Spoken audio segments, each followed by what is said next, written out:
hormati para jamaah rahimani wa rahimakumullah.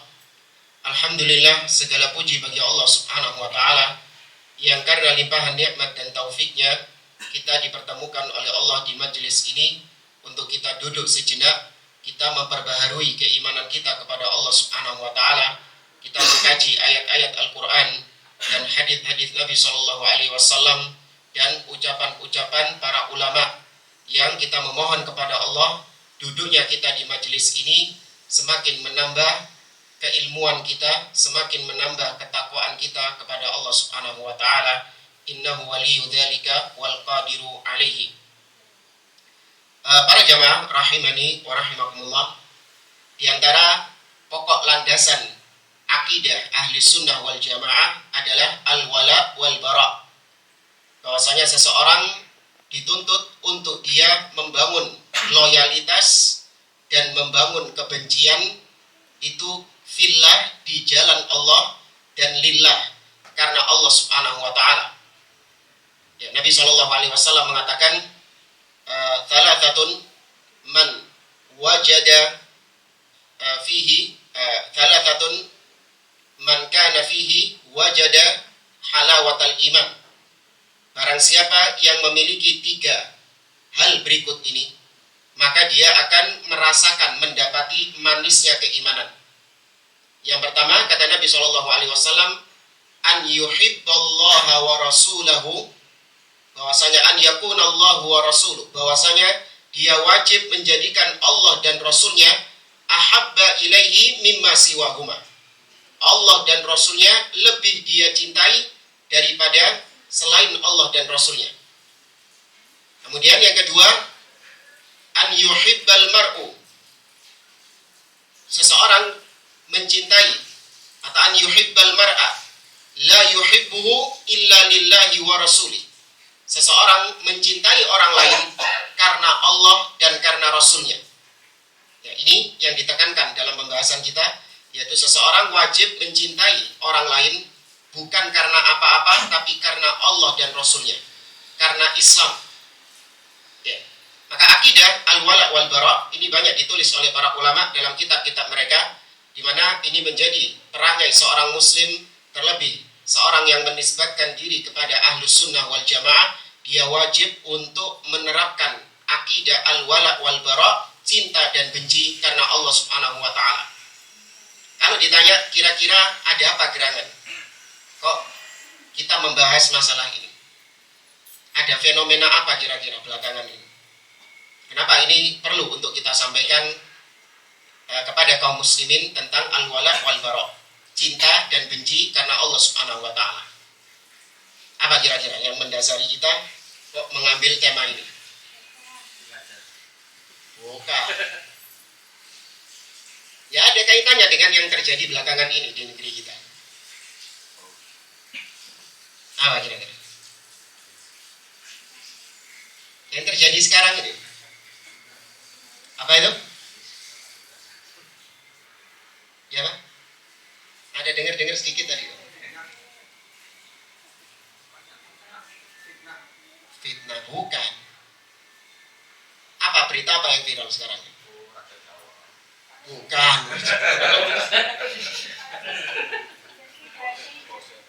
Hah? Nah, barakallahu fiik.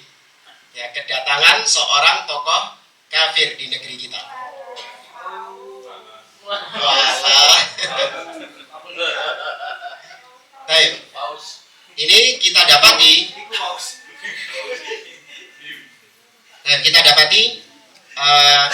sebagian kaum muslimin, kita bicara kaum muslimin, sebagian umat Islam ada yang menampakkan kecintaan, tapi di sisi yang lain ada yang menampakkan kebencian secara membabi buta, mungkin sampai diancam dibunuh atau diancam untuk diledakkan dan yang lainnya. Ada yang mencintai dan ada yang membenci secara membabi buta dan berlebihan. Nah, 2 firqah ini atau 2 golongan ini adalah golongan yang sesat dan menyimpang. Yang satu mencintai orang kafir, dan yang satu membenci orang kafir, bahkan mendolimi orang kafir tanpa hak. Nah, adapun ahlus sunnah berada di pertengahan. di mana dia menerapkan al-wala wal bara sesuai dengan tuntunan Allah Subhanahu wa taala dan Rasulnya Shallallahu alaihi wasallam.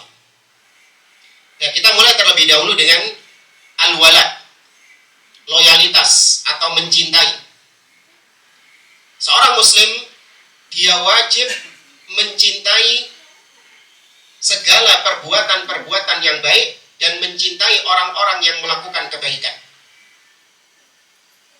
Sebaliknya al-bara adalah seorang muslim wajib berlepas diri dari segala macam kemungkaran, kemaksiatan, dan juga pelakunya wajib untuk dibenci. Allah Azza wa Jalla berfirman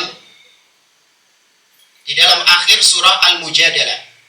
Kata Allah, la tajidu qauman yu'minuna billahi wal yawmil akhir yuwaduna man haddallaha wa rasulah walau kanu aba'ahum aw abna'ahum aw ikhwanahum aw ashiratahum. Kau tidak akan mendapati seorang yang mengaku beriman kepada Allah dan hari akhir, namun dia mencintai orang-orang yang memusuhi Allah dan Rasulnya. Kau tidak akan mendapati orang beriman seperti itu. Meskipun mereka adalah bapaknya, meskipun mereka adalah karib kerabatnya, meskipun mereka adalah saudaranya, tidak akan seorang muslim memberikan loyalitas, kecintaan kepada orang-orang yang kafir terhadap Allah Subhanahu wa taala. Dia akan memberikan kecintaannya kepada orang-orang yang beriman. Kemudian Allah berfirman di awal surah Al-Mumtahanah.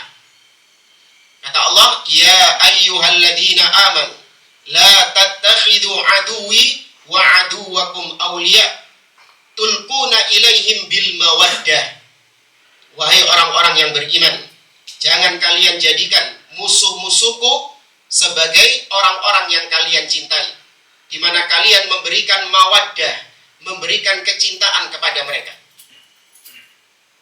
Di dalam surah Al-Maidah ayat 51 Allah mengatakan, ya ayyuhalladzina amanu la tattakhidul yahuda wan nasara awliya ba'duhum awliya'u ba'd wa man yatawallahum minkum fa innahu minhum. Wahai orang-orang yang beriman, jangan kalian menjadikan orang-orang Yahudi dan Nasara sebagai orang-orang yang kalian cintai. Sebagian mereka mencintai sebagian yang lain, maka barang siapa yang berloyalitas mencintai mereka, maka dia termasuk bagian dari mereka juga. Dan ayat-ayat semacam ini banyak. Nah, maka jamaah dimulakan oleh Allah Subhanahu wa taala, seorang muslim dia wajib membenci bukan hanya orang kafir saja, tapi membenci segala pelaku kemungkaran, pelaku kemaksiatan, pelaku kebid'ahan, pelaku kesyirikan. Nah, kebencian kita terhadap mereka itu bertingkat-tingkat, tidak satu level. Contoh misalnya, sama nggak? Atau gini dulu, Anda benci nggak sama maling? Maling ini pelaku maksiat, pencuri. Anda cintai atau Anda benci? Nah, masa Anda cintai? Anda benci. Kenapa Anda benci? Karena perbuatan apanya? Perbuatan malingnya, perbuatan maksiatnya. Tapi di sisi yang lain, maling ini ternyata adalah seorang muslim. Dia juga seorang yang taat, artinya dia menegakkan sholat, dia juga berpuasa di bulan Ramadan. Cuman dia melakukan perbuatan maksiat tersebut. Maka Anda membenci dia sesuai dengan kadar maksiat yang dia lakukan, dan Anda mencintai dia di sisi yang lain karena dia seorang apa? Seorang muslim. Ya, bisa menggabungkan seperti itu jemaah. Buktinya Anda satu sama yang lain, sama teman Anda sendiri, kan ada sisi-sisi di mana Anda mencintai dia, tapi ada sisi lainnya di mana Anda membenci dia. Betul nggak? Apa kalau Anda mencintai seseorang, maka 100% mulai A sampai Z Anda cintai semua? Nggak mungkin. Ada sisi-sisi di mana Anda tidak suka, bagian-bagian yang Anda tidak sukai. Tapi ada sisi-sisi di mana Anda mencintainya. Nah, seorang muslim cinta dan bencinya itu diukur dari sejauh mana dia taat kepada Allah dan dia benci sejauh mana dia maksiat kepada Allah Subhanahu wa taala. Kemudian seorang maling yang Anda benci tadi, mana yang lebih Anda benci? maling pitik atau maling motor? Hah? Kadarnya lebih besar yang mana? Maling motor. Maling motor sama begal. Hah? Lebih benci mana? Begal. Begal sama koruptor lebih benci mana? Hah? Semakin meningkat, semakin besar dosanya, semakin meningkat. Cuman masalahnya kita ini terkadang tidak bisa menempatkan dosa, mana dosa yang lebih kecil dan mana dosa yang lebih besar. Sehingga kita salah menempatkan kebencian pada orang tersebut. Seorang yang mungkin dosanya kecil, itu kita benci luar biasa. Namun ada yang dosanya lebih besar, nggak sebegitunya kita benci. Kenapa? Karena kita nggak paham kadar dosanya. Karena berapa bulan yang lalu itu ada komentar yang lucu dari seorang, ya lihat di komentar-komentar itu. Waktu itu kalau nggak salah beritanya itu ada perselingkuhan. Ya, suaminya selingkuh gitu. Kemudian ya sudah di situ di kolom komentar itu lagi ngerumpi emak-emak yang sedang membicarakan tentang isu perselingkuhan. Nah, ada satu komentar yang menggelitik di situ, di mana seorang istri mengatakan, alhamdulillah, suami saya meskipun dia jarang sholat, tapi dia setia, nggak pernah selingkuh. Betul nggak ucapan ini? Hah? Alhamdulillah loh dia. Meskipun suami saya nggak sholat, ya, tapi dia setia, nggak pernah selingkuh. Hah? Daripada yang sholat tapi ayo. Apa ini kok lihat-lihat ini? Wah, anak gak ikut-ikut. Ayo. Betul nggak komentar orang ini? Kenapa kok salah? Karena kalau jika dibandingkan dosanya, mana yang lebih besar antara seorang selingkuh yang itu merupakan perzinahan dengan dosa orang yang meninggalkan sholat? Mana yang lebih besar? Meninggalkan sholat. Tapi dia dengan entengnya mengatakan, tidak apa-apa suami saya nggak sholat, yang penting setia, tidak selingkuh. Dia memberikan kecintaan kepada orang yang meninggalkan sholat. Yang para ulama sampai berbeda pendapat tentang status orang yang meninggalkan sholat dengan sengaja. Apakah dia masih muslim atau dia telah kafir. Sampai diperselisihkan oleh para ulama. Tapi dia berikan kecintaannya kepada orang tersebut. Sedangkan yang selingkuh, dia benci seakan-akan dia manusia yang sudah jelek, gak ada ampun, gak ada kebaikannya sama sekali. Gugur semua amalannya. Dua-duanya jelek, jangan terus nanti kita dukung selingkuh, bukan. Dua-duanya jelek, namun namanya kejelekan itu ada apa ya? Ada levelnya, ada tingkatannya. Ya. Demikian juga, mana yang lebih parah? Koruptor yang menghabiskan uang negara dengan pelaku kesyirikan, yang meminta-minta atau berdoa kepada selain Allah Subhanahu wa Ta'ala. Mana yang lebih layak untuk kita benci? Dua-duanya kita benci. Pelaku kesyirikan dan koruptor. Namun mana yang lebih besar kebenciannya? Mana yang lebih besar kebencian kita kepadanya? Kok masih mikir sih? Hah? Yang mana? Syirik kepada Allah Azza wa Jalla. Ya, itu merupakan dosa besar yang paling besar, kezaliman yang paling zalim, kerusakan yang paling rusak, kebiadaban yang paling biadab adalah syirik kepada Allah Subhanahu wa Ta'ala. Allah Azza wa Jalla mengatakan, inna syirka la dhulmun azim. Sesungguhnya syirik adalah kezaliman yang besar. Allah juga berfirman, innahu may yusyrik billah faqad harramallahu alaihi al-jannah wa ma'wahu an-nar wa ma lidh-dhalimin min ansar. Sesungguhnya barang siapa yang berbuat syirik, maka Allah haramkan surga atasnya dan tempatnya di neraka, dan tidak ada yang menolong dia di hari kiamat kelak. Allah juga berfirman dalam surah An-Nisa, innallaha la yaghfiru ay yushraka bihi wa yaghfiru ma duna dzalika liman yasha.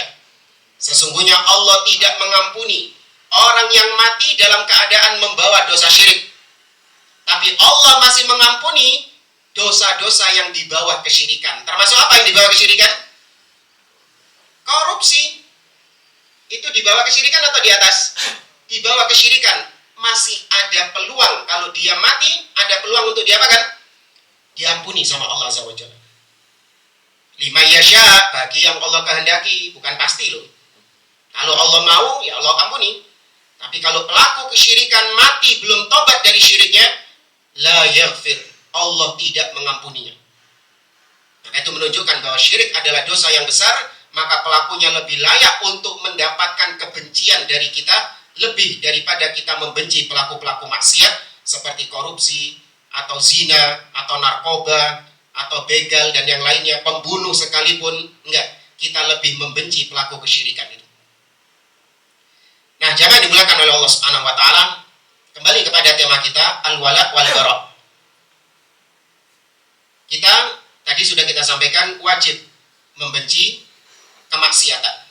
Maka kalau maksiat saja kita benci, maling, koruptor, begal, rampok, copet, kita benci, pezina, ya, pemabuk, pemain judi, riba, kita benci, maka dengan demikian kekufuran berarti lebih kita benci daripada pelaku-pelaku maksiat tersebut. Maka dengan demikian kita lantang mengatakan bahwa seorang muslim wajib membenci orang-orang kafir karena kekafirannya. Gak boleh ada kecintaan kepada mereka. Ya, gak boleh seorang mencintai orang kafir karena agamanya, gak boleh. Dia harus membenci karena dia kufur, karena dia menyekutukan Allah, karena dia tidak beribadah kepada Allah Subhanahu wa taala. Karena bagaimana tidak? Kita saja ya tatkala melihat maling, rampok, kita sebegitu bencinya, maka bagaimana dengan orang-orang yang menduakan Allah Subhanahu wa taala? Bagaimana dengan orang-orang yang menuduh Allah punya anak, yang mengatakan bahwa Nabi Isa adalah anak Allah Subhanahu wa taala? Allah sangat murka dengan ucapan itu, dengan tuduhan Allah punya anak itu. Allah banyak berkali-kali membantah di dalam Al-Quran. Allah misalnya mengatakan badi'us samawati wal ard, Allah yang menciptakan langit dan bumi. Anna yakunu lahu walad, bagaimana mungkin Allah Subhanahu wa taala memiliki anak? Allah juga mengatakan dalam ayat yang lain, lam yattakhid waladan, Allah tidak pernah menjadikan siapapun sebagai anaknya. Kemudian Allah Azza wa Jalla bahkan dalam surah Maryam, ini yang paling puncaknya, menunjukkan betapa Allah sangat murka dengan ucapan Allah punya anak, keyakinan Allah punya anak. Allah berfirman dalam akhir-akhir surah Maryam, kata Allah, takadus samawatu yatafattarna minhu wa tanshaqqul ardu wa takhirrul jibalu hadda. Hampir-hampir langit itu runtuh. Hampir-hampir bumi terbelah. Hampir-hampir gunung itu hancur lebur. Gara-gara apa? Anda'au lirrahmani walada. Gara-gara mereka mengklaim, menganggap Allah punya anak. Gara-gara mereka menuduh Allah Subhanahu wa taala punya anak. Wa ma yanbaghi lirrahman an yakuna lahu walad, dan tidak pantas bagi Ar-Rahman, bagi Allah, untuk dia memiliki anak. Lam yalid wa lam yulad. Allah tidak memiliki bapak dan Allah juga tidak memiliki anak. Allah tidak dilahirkan dan tidak melahirkan. Dan maka kalau kita tahu betapa murkanya Allah dengan keyakinan tersebut, tentu kita nggak ridho, kita benci dengan orang-orang yang menuduh Allah punya anak. Nah, itu tokohnya yang datang di negeri kita itu. Kita benci atau kita cintai? Masih mikir. Kita benci. Ya, apalagi ini tokohnya. Apalagi ini yang menyeru manusia untuk menyembah Nabi Isa alaihissalam. Mengajak manusia untuk beribadah kepada Nabi Isa, bukan beribadah kepada Allah Subhanahu wa taala. Maka wajib untuk kita membencinya. Ya, ini dulu yang harus kita yakini, seorang muslim wajib membenci kesyirikan, kekufuran, dan tokoh-tokoh kesyirikan dan kekufuran. Allah berfirman tentang Nabi Ibrahim alaihissalam.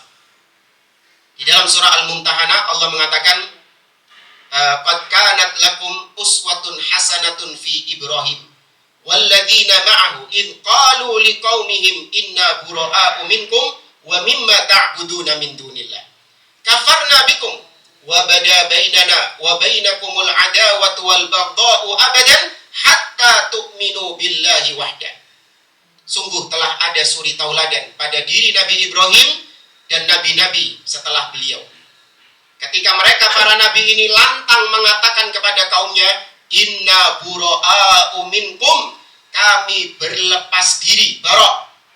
Ini al-wala' wal bara', kami berlepas diri dari kalian, wa mimma ta'buduna min dunillah, dan dari apa yang kalian sembah selain Allah Subhanahu wa taala.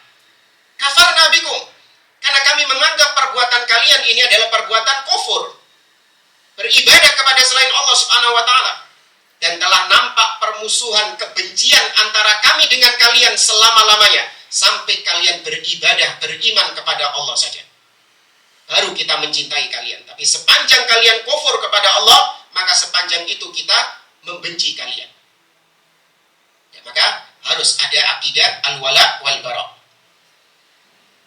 Umar ibn Khattab radhiyallahu ta'ala anhu pernah berkata, wallahi la udnihim wa qad ab'adahumullah.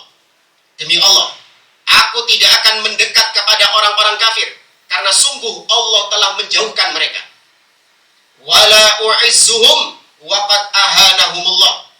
Dan sungguh aku tidak akan pernah memuliakan, menyanjung-nyanjung orang-orang kafir, karena sungguh Allah telah menghinakan mereka.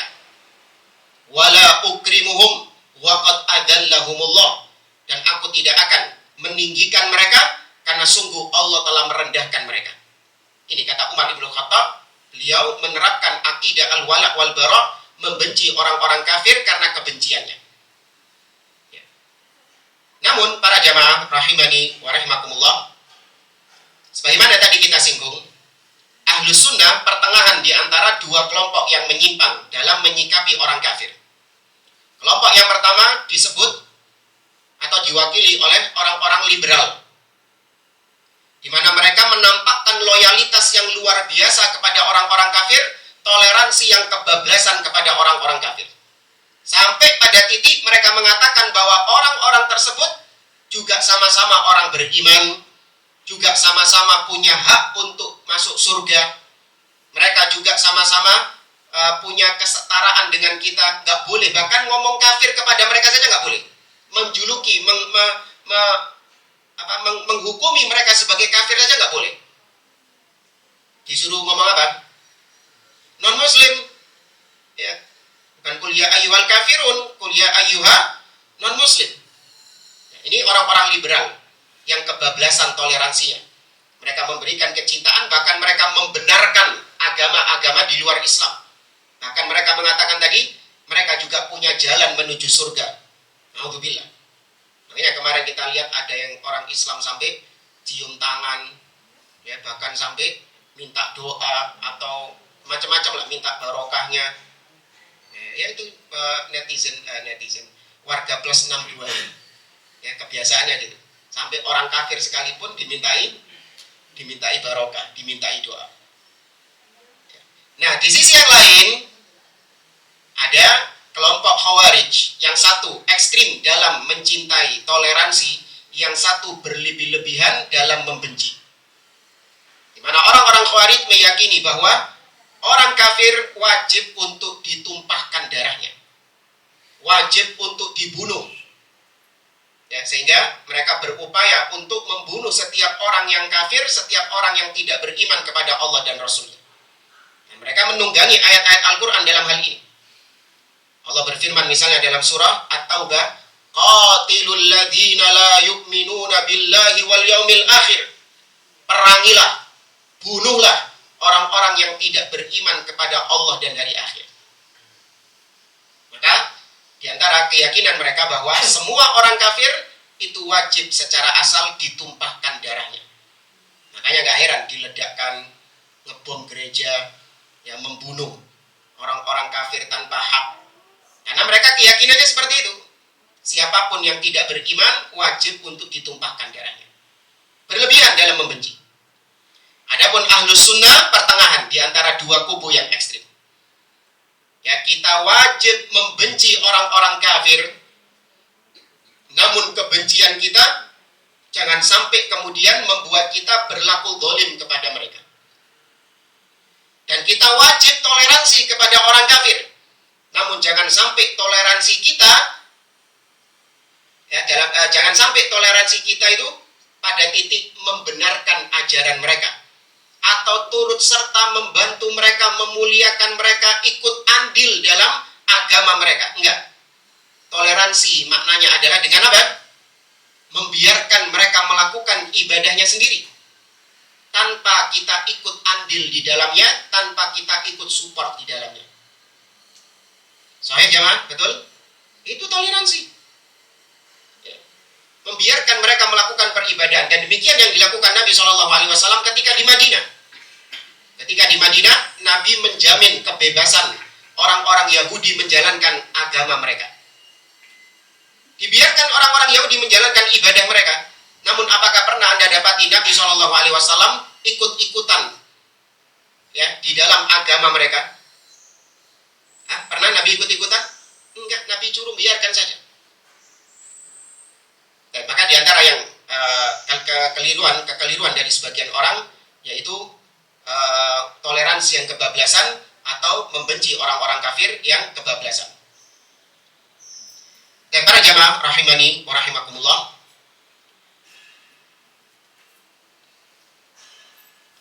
dari pembahasan yang kita sampaikan tadi, maka dengan demikian tidak boleh kita mendolimi orang-orang kafir. Kita wajib membenci. Dalam hati kita wajib membenci orang-orang kafir itu. Karena kekafirannya, bukan karena dia pelit ya. Kamu kenapa kok benci sama fulan? Iya, fulan itu soalnya medit orangnya. Bunda, bukan. Kita membenci orang kafir karena apa ya? Karena kekafirannya, karena kesyirikannya. Karena mereka menyekutukan Allah Subhanahu wa taala. Itu harus ada di dalam hati kita. Namun membenci itu tidak harus mendolimi. Ya, membenci tidak harus mendolimi. Nggak boleh mendolimi orang kafir. Bahkan sampai menumpahkan darah mereka tanpa hak, mengambil harta mereka tanpa hak, nggak boleh. Atau memukul mereka, menipu mereka, nggak boleh. Allah mengatakan dalam surah Al-Maidah, "Wala yajrimannakum syana'anu qaumin 'ala alla ta'dilu." I'dilu huwa aqrabu littaqwa. Janganlah kebencian kalian kepada suatu kaum membuat kalian tidak berlaku adil kepada mereka. Artinya kalian justru berlaku zalim kepada mereka. Betul kita membenci orang kafir, namun gak boleh kita mendolimi mereka. Bahkan kita wajib berbuat adil kepada mereka. Utang sama orang kafir wajib dibayar gak? Loh kok enggak?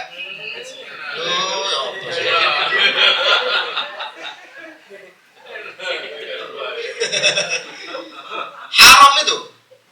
Jangan bilang terus ghanimah, harta rampasan perang, Ustaz. Ada maling nyolong. Utang sama orang kafir wajib untuk dibayar. Bermuamalah, masalah-masalah duniawi, bisnis, boleh nggak sama orang kafir? Boleh. Nabi berbisnis sama orang Yahudi. Sampai-sampai Nabi mati dalam keadaan baju perang Nabi berada di tangan siapa?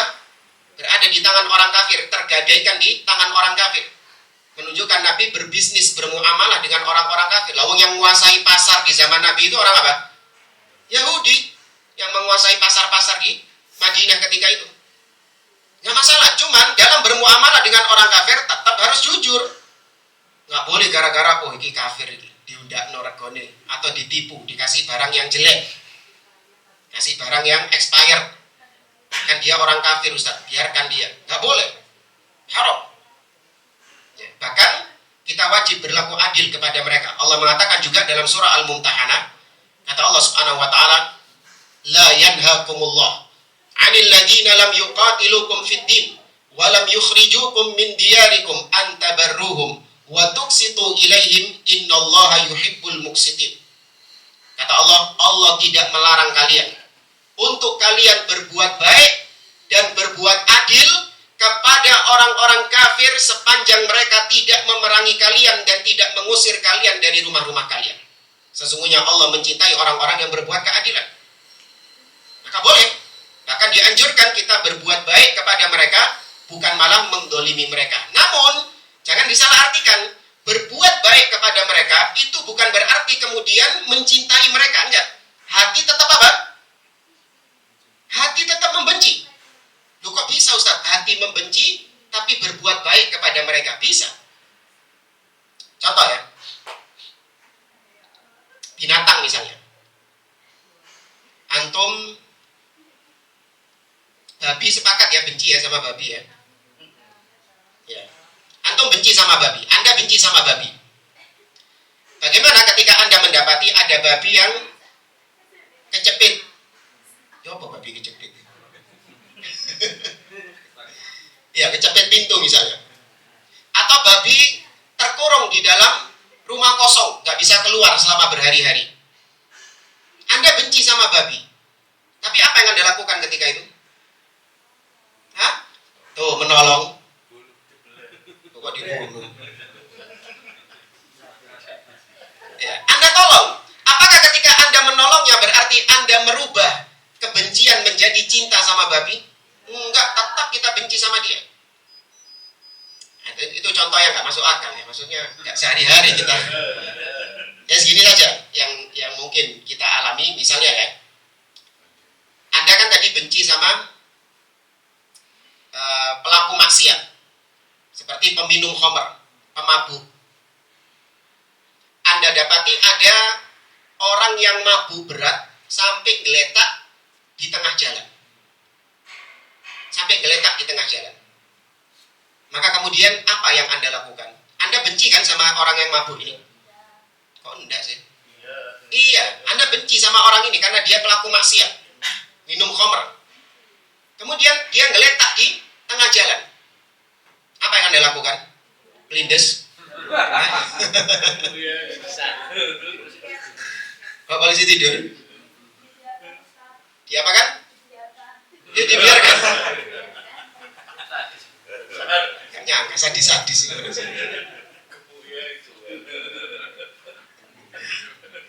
Diapakan jemaah? Dipinggirkan. Ya, dipinggirkan.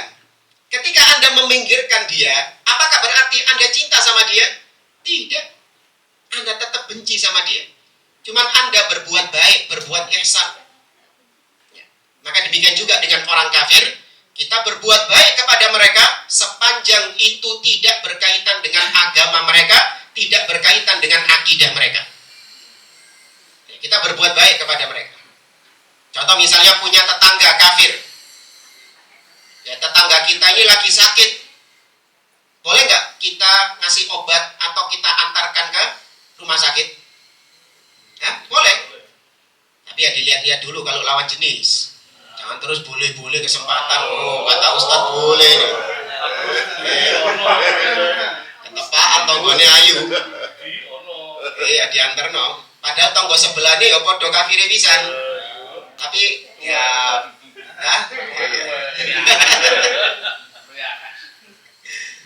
hati-hati juga itu. Ya, maka boleh, karena ini dalam perkara-perkara duniawi, tidak berkaitan dengan agama mereka. Tapi kalau misalnya tetangga kita yang kafir, ketika hari Minggu dia minta diantar menuju tempat ibadahnya, boleh nggak kita antar? Nggak boleh, karena itu termasuk tolong menolong, yang termasuk membantu dia dalam berbuat kekufuran. Kita saja kalau ada maling mau nyuri motor, boleh nggak kita bantu? Ada maling kesusahan mau nyuri motor itu, kemudian manggil sampean, mas emang ngono mas. Anda bantu? Nggak mungkin Anda bantu, padahal itu maksiat. Bagaimana lagi dengan yang kufur, yang syirik, dia menyembah kepada selain Allah, kok bisa Anda bantu? Dengan alasan saya nggak ikut-ikut ibadahnya. Enggak. Allah berfirman dalam surah Al-Maidah ayat yang kedua, wala ta'awanu 'alal itsmi wal 'udwan. Jangan kalian tolong menolong dalam perbuatan dosa. Ya nggak boleh tolong menolong dalam perbuatan dosa, apalagi tolong menolong dalam perbuatan kufur. Baik. Nah, para ulama membagi orang kafir menjadi beberapa jenis. Ya, namanya orang kafir itu tidak satu level, tapi ada beberapa jenisnya. Yang pertama, alarm. kira suruh keluar ke titik kumpul. Ada emergensi. Nah, yang pertama disebut dengan orang kafir zimmi. Kafir zimmi, ahlul zimmah. Yaitu orang-orang kafir yang tinggal bersama kita di negeri kita ini.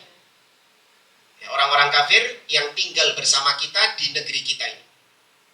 Maka orang ini, orang yang statusnya kafir seperti ini, kita tidak boleh mendoliminya, tidak boleh menumpahkan darahnya, tidak boleh merampas hartanya. Berdasarkan sabda Nabi SAW, man qatala dhimmiyan lam yarih raihatal jannah. Barang siapa yang membunuh kafir dhimmi, orang kafir yang tinggal di negeri muslim, maka dia tidak akan mencium bau surga. Kemudian yang kedua adalah kafir mu'ahad. Kafir mu'ahad adalah kafir yang berasal dari luar negeri, kemudian dia datang ke negeri kita, dan antara negeri kita dengan negerinya dia itu ada hubungan diplomatis. Ya, antara negeri kita dengan negeri dia ada hubungan diplomatis, dan dia masuk ke negara kita diberi jaminan keamanan oleh penguasa, oleh pemerintah.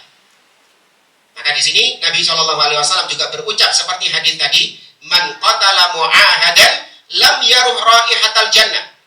Barang siapa yang membunuh orang kafir yang punya perjanjian dengan kaum muslimin, dia bunuh seperti turis asing yang melancong, maka dia tidak akan mencium bau surga. Wa inna rihaha la yujad masirata arba'ina sana au sab'ina sana. Sesungguhnya bau surga itu bisa dicium dari jarak 40 tahun perjalanan. Anda jalan dari sini, nggak tahu kemana, 40 tahun, nah baru situ nyampe aromanya surga. Aromanya surga itu jarak 40 tahun. Nah, orang yang membunuh kafir mu'ahad tidak mendapatkan aroma surga itu. Berarti hukumnya boleh atau tidak diancam seperti itu? Nggak boleh, dosa. Ya, seperti yang dilakukan oleh teroris, ya, dengan melakukan peledakan-peledakan, ini menyelisih hadis Nabi SAW. Kemudian yang ketiga ada namanya kafir mustakman. Orang kafir yang mendapatkan jaminan keamanan di negeri kita. Tadi yang kafir mu'ahad ini termasuk paus itu yang datang itu. Ya, itu mendapatkan jaminan keamanan dari penguasa, maka nggak boleh diganggu. Tapi bukan berarti nggak boleh diganggu terus dimuliakan. Iya, apalagi dicium-cium tangannya. Apalagi kemarin ada yang bikin status, ya, selamat datang paus, semoga Indonesia berkah dengan kedatanganmu. Wah, lebay. Ya, lebay. Ya sudah, ya kita barok, berlepas diri, dan kita juga tidak ikut serta di situ. Itu sikap kita. Nah, yang ketiga namanya kafir mustakman. Kafir mustakman ini adalah orang kafir yang berasal dari negara yang sedang tidak ada hubungan dengan kita, bahkan konflik sama kita. Tapi dia datang ke sini dengan suatu tujuan dan diberi jaminan keamanan oleh penguasa. Musuh ini, musuh.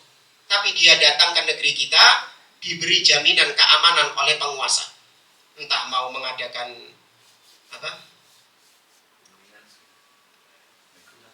Iya, gencatan senjata, atau ada pertemuan apa? Ya kayak gitulah, pertemuan-pertemuan kayak gitulah. Padahal dia musuh. Maka sama seperti ini, tidak boleh ditumpahkan darahnya, tidak boleh diganggu, tidak boleh dirampas hartanya. Contoh, Benyamin Netanyahu, tahu kenal? Ya? Iya. Tahu-tahu datang ke Indonesia, ada hubungan nggak kita sama dia? Nggak ada, bahkan yang ada konflik. Ya, kita memusuhi dia karena negara kita itu menegaskan sikapnya mendukung Palestina. Tahu-tahu Netanyahu ini datang ke Indonesia. Kedatangan dia diberi jaminan keamanan oleh presiden, oleh penguasa, sehingga dia masuk ke negara kita dengan jaminan keamanan oleh penguasa. Terus lewat di Karangpilang sini, ketemu Anda, Benyamin Netanyahu, lewat melakukan di Karangpilang gitu. Apa yang Anda lakukan? Itu berlaku ayat surat Al-Maidah tadi. Janganlah kebencianmu terhadap suatu kaum membuatmu tidak berlaku adil. Kita benci, iya, gregetan kita. Ini pembunuh kaum muslimin di Palestina, jutaan kaum muslimin mati di tangan dia. Tapi syariat melarang kita untuk menumpahkan darahnya. Ya, maka nggak boleh. Bahkan kalaupun perang jamaah, terjadi peperangan. Ya, terjadi peperangan. Misalnya Indonesia perang melawan Israel. Ya, Masya Allah. Indonesia perang melawan Israel. Kemudian antum berhadapan langsung dengan apa istilahnya? Komandan perangnya Israel yang ini banyak membunuh kaum muslimin. Ketika antum membunuh dia, boleh nggak antum bunuh, gemes, dicincang-cincang, dimutilasi gitu? Nggak boleh. Nabi SAW mengatakan dalam hadisnya, "Uzu bismillah." Berperanglah kalian dengan nama Allah. Wa fi sabilillah, dan berperanglah kalian di jalan Allah. Wala taghdiru, jangan kalian curang dalam berperang. Ngomongnya gencatan senjata, tapi malam-malam tahu-tahu nyerang. Kata Nabi nggak boleh curang. Wala tumathilu, jangan kalian mencincang atau memutilasi.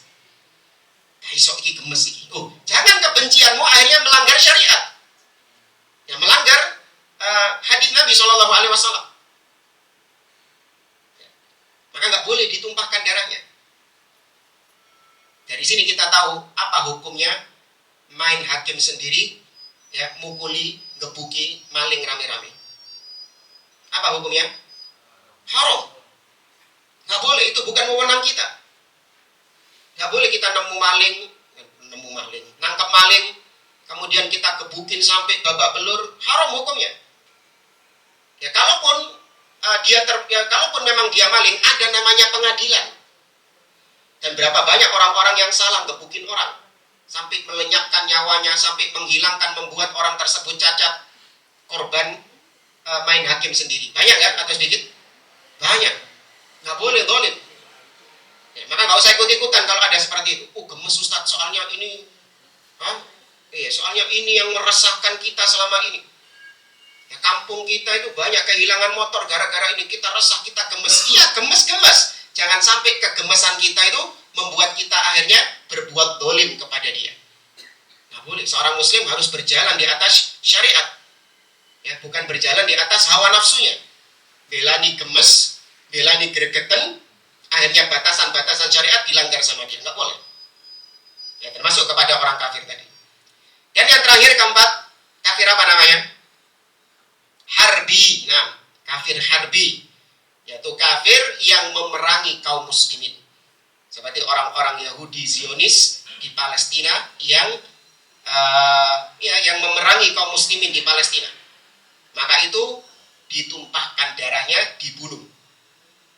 Ya, tentu dengan kaidah-kaidah jihad yang benar. Ya, dengan ketentuan-ketentuan jihad yang benar.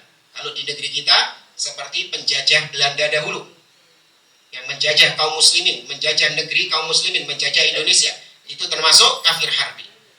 Tapi tentu memeranginya itu memerlukan mempertimbangkan maslahat dan mafsadat juga, dan kembalinya nanti kepada ulama.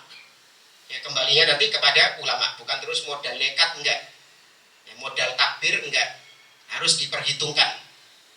Ya, tapi intinya orang kafir harbi halal darahnya. Sedangkan kafir-kafir yang lain seperti kafir dhimmi, kafir musta'man, kafir mu'ahad, boleh ditumpahkan darahnya? Nggak boleh. Ini yang harus kita pegang dan harus kita pahami dalam menyikapi hal-hal yang terjadi belakangan ini. Semoga Allah Subhanahu wa taala menyelamatkan akidah kita dan memahamkan kita atau memahamkan kaum muslimin dari akidah wala wal bara. Jangan sampai kita salah memberikan loyalitas dan jangan sampai kita salah memberikan kebencian. Wallahu a'lam bishawab.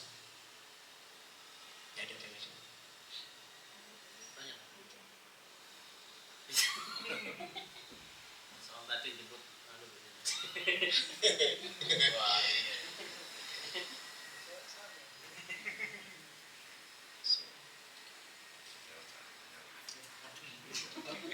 Oh, nggak ada, jangan diada-adakan. Kalau misalnya ada proyek, misalnya bangun gereja gitu, itu kan kita dalam rangka untuk memberi maisha, untuk memberi nafkah keluarga kan. Itu nggak boleh. Tetap nggak bisa, itu membantu, masuk ta'awun di situ. Sama Gojek, Grab. Ya kalau dia tahu bahwasanya yang dia jemput atau yang dia antar ini lokasinya ke tempat maksiat, lokasinya ke tempat-tempat kekufuran, kesyirikan, maka harus dia cancel. Tapi ratingnya nanti turun, ya sudah, itu konsekuensi, ya kan? Itu konsekuensi dari memegang din, memegang agama, harus ada apa ya? Pengorbanan, harus ada pengorbanan. Itu pengorbanannya, yaitu dia rela ratingnya turun. Tapi tenang, ratingnya di sisi Allah apa? Naik. Ya, ratingnya di sisi Allah naik. Itu kalau dia tahu. Tapi kalau dia nggak tahu, maka dimaafkan. Ya, kalau dia nggak tahu, maka dimaafkan. Yuktafaru libtidaan, wala yuktafaru lintihaan. Kebalik, yuktafaru lintihaan, wala yuktafaru libtidaan. Dimaafkan ketika pertama kali dia nggak tahu, tapi tidak dimaafkan ketika dia sudah tahu. Contoh, ada makanan nasi goreng, ya, ada nasi goreng. Kemudian Anda makan nasi goreng tersebut. Anda makan sampai habis. Kemudian setelah habis dikasih tahu bahwasanya nasi goreng tadi mengandung babi. Baru tahu setelah selesai makan. Bukan ketika sebelum makan, enggak. Baru tahu setelah selesai makan. Dan dia benar-benar enggak tahu. Allah Maha tahu loh ya, antara pura-pura atau enggak. Ya, wis weruh saking budu-buduan. Ya, saking pura-pura enggak tahu. Allah Maha tahu. Tapi ini benar-benar enggak tahu dia kalau itu babi. Baik, diampuni atau dia tetap dosa? Diampuni, karena dia enggak tahu. Sama dengan tadi Grab, Gojek. Ketika dia enggak tahu, ketika order itu dia nggak tahu kalau tujuannya itu adalah tempat maksiat, tujuannya itu adalah tempat ibadah orang-orang kafir, dia nggak tahu. Taunya kapan? Taunya ketika sampai di lokasi. Apa yang dilakukan? Balik. Disuruh balik lagi gitu. Ya sudah, kalau baru taunya ketika itu dimaafkan, halal, ya halal. Tapi kalau tahu ketika pertama kali dia tahu ini alamat jalan ini nomor sekian, oh ini diskotik ini, oh ini gereja ini, tahu dia, dan tetap dia kerjakan, maka di sini haram penghasilannya, nggak boleh. Makanya kalau kemarin saya pelajari, itu yang lebih syar'i itu sistemnya bukan Grab, bukan Gojek, InDrive, itu lebih syar'i. Karena di situ muncul, ya tujuannya kemana muncul di situ. Kalau Grab, driver bilang kalau Grab atau Gojek kita nggak tahu kita langsung dapat orderan masuk. Kalau kita cancel itu, maka kita dipotong saldo kita dipotong kalau kita cancel itu, dan rating kita turun, kata dia. Tapi kalau InDrive enggak. Kalau InDriver kita bisa ngecek, ada listnya di situ. Siapa yang lagi order mobil atau order motor. Dari mana mau kemana. Itu ada listnya di situ. Itu kayaknya lebih aman di situ. Tapi seorang ya, kalau misalnya tahu jam-jam di mana banyak customer itu yang memang mayoritasnya menuju tempat maksiat, ya sudah dia offline saja. Narik Gojek jam 12 malam minggu lagi. Ya sing numpak aneh-aneh. Kan gitu kan? Yang naik mesti makhluk halus. Iya. Nah, kejadian dulu ada kawan kita itu, dia Uber, zamannya Uber dulu. Akhirnya tobat mandek gara-gara itu dia. Narik malam minggu di atas tadi jam 12, jam 11 itu, karena sumpek di rumah nganggur, akhirnya dia narik. Dengan pakaiannya gamis putih, jenggotan tebel gitu. Dapat orderan nganter cewek ke diskotik. Anda bisa bayangkan, dia masuk ke diskotik itu pakai gamisan, pecian, jenggotnya tebel gitu, belakangnya ada cewek seksi. Ya, sejak saat itu ya sudah, dia nggak mau narik jam segitu lagi. Karena ya sudah yang naik gitu-gitu. Atau di Ahad pagi. Nah, di hari Ahad ya sudah kebanyakan yang order itu tujuannya kemana? Ke gereja. Offline sudah. Ya, wallahu a'lam. Itu kalau kita tahu ya. Jadi yang kalau kita tahu. Kalau kita nggak tahu misalnya ada orang order kepada kita bahan bangunan. Ya, saya pesan semen sekian sak. Ya, terus batu bata sekian, pasir sekian, dan yang lainnya cat sekian. Nggak perlu ditanya. Nggak ada kewajiban tanya. Saya tadi apa bangun apa mas? Bangun apa? Tidak perlu. Nggak ada kewajiban seperti itu. Nggak perlu. Kecuali kalau dia ngomong sendiri. Nah, kedua kalau dia ngomong sendiri, dia mengatakan, ini semua saya bangun gereja. Oh, mohon maaf. Ya, saya tidak menjualnya. Harus berani seperti itu. Ya, katakan kepada dia, agama saya melarang hal tersebut. Tapi kalau dia nggak ngomong, nggak apa-apa, antum jualin. Ya, antum jualin, nggak perlu kipu, nggak perlu tanya-tanya, ditutno. Jadi, ditutno nandi. Ya. Agama nggak seruwet itu. Ya, wallahu a'lam. Sama seperti orang jualan peralatan dapur. Apa ditanyai satu-satu orang yang beli pisau? Nah, kayak apa ini? Kayak masak sama teni wong. Gak perlu. Kecuali kalau dia ngaku, dia bayar, dia bilang, mate bang yo. Kayak mate teni wong. Balik. Wallahu a'lam. Cukup jamaah ya? Berarti bayar pajak itu tak boleh ya? Kenapa? Bayar pajak tak boleh berarti?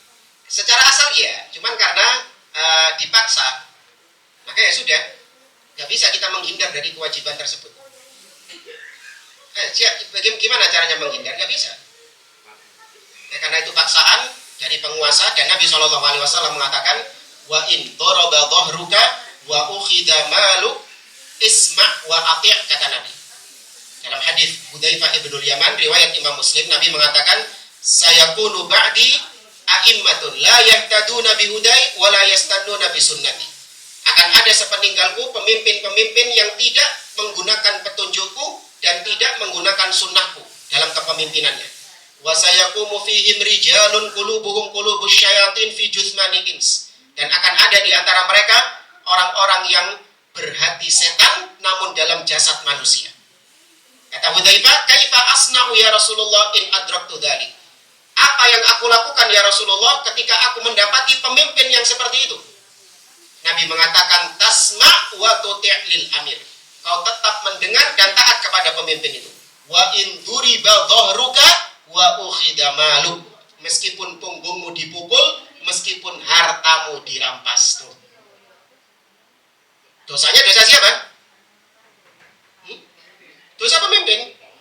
Namun kita, karena kita di bawah naungan pemimpin dan kita tidak memiliki kekuatan untuk hal itu, dan kalau kita memaksa untuk memberontak kepada pemimpin, maka yang muncul kemudaratan yang lebih besar daripada kemudaratan kedoliman pemimpin tersebut, yakni terjadi huru-hara, keamanan di negeri menjadi hilang.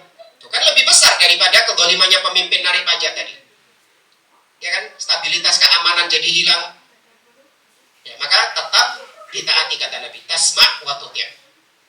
Ya, biarkan tanggungannya di sisi Allah Subhanahu wa taala. Kira-kira ini kurang lebihnya mohon maaf, kita akhiri. Subhanakallahumma wa bihamdik, asyhadu an la ilaha illa anta astaghfiruka wa atubu ilaik. Assalamualaikum warahmatullahi wabarakatuh.